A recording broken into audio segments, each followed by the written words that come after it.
Another ప్రశ్న, నేనే ఎక్కువ సమయం తీసుకుంటున్నట్టున్నాను, ఇదే లాస్ట్ క్వశ్చన్ మీకు. ఏంటంటే ఇప్పుడు తీర్పు సమయాన్ని యేసు ప్రభు వచ్చినప్పుడు 3 కుర్చీలు ఉంటాయా, 2 కుర్చీలు ఉంటాయా అనేది ఒక కుర్చీ ఉంటుందా?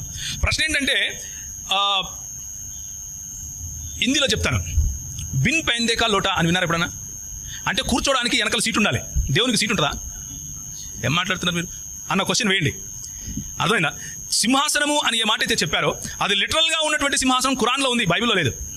లిటరల్గా ఉండేటటువంటి నాలుగు పాదాలు ఉన్నటువంటి సింహాసనము ఖురాన్లో ఉంది, బైబిల్లో లేదు. బైబిల్లో ఉన్నటువంటి సింహాసనము మనకు ఆంథ్రోపోమార్ఫిక్ లాంగ్వేజ్, అది అంటే మన సీమితమైనటువంటి బుద్ధికి అర్థం కావడం కోసం ప్రభు ఎన్నుకున్నటువంటి భాష. అంతేకాని నిజంగానే ఆడ ఒక సింహాసనం ఉంటుంది, ఆయన కూర్చొని ఉంటాడు, పక్కన వచ్చి వాళ్ళు వాగుతూ ఉంటారు, లేకపోతే దాన్ని ఏమంటారు ఇసురుతూ ఉంటారు, చెమటలు పడుతూ ఉంటాయి ఆయనకి అని కాదు. అది మనకు అర్థం కావడం కోసం బైబిల్లో వాడినటువంటి భాష.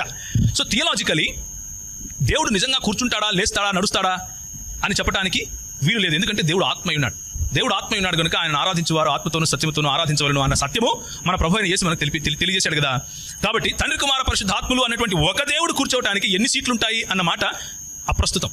ఎందుకు అప్రస్తుతం అంటే కూర్చోవటము, లేవటము, నిలబడటము, మాట్లాడటము ఇవన్నీ కూడా భౌతికమైనవి కాదు, ఆత్మీయమైనవి.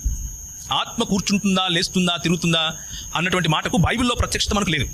మనకు ప్రత్యక్షత ఉన్నంత వరకు మనం మాట్లాడాలి, ప్రత్యక్షత లేని చోట మనం నోరు మూసుకోవాలి అన్నది బైబిల్ చెప్పే సత్యం. Thank you.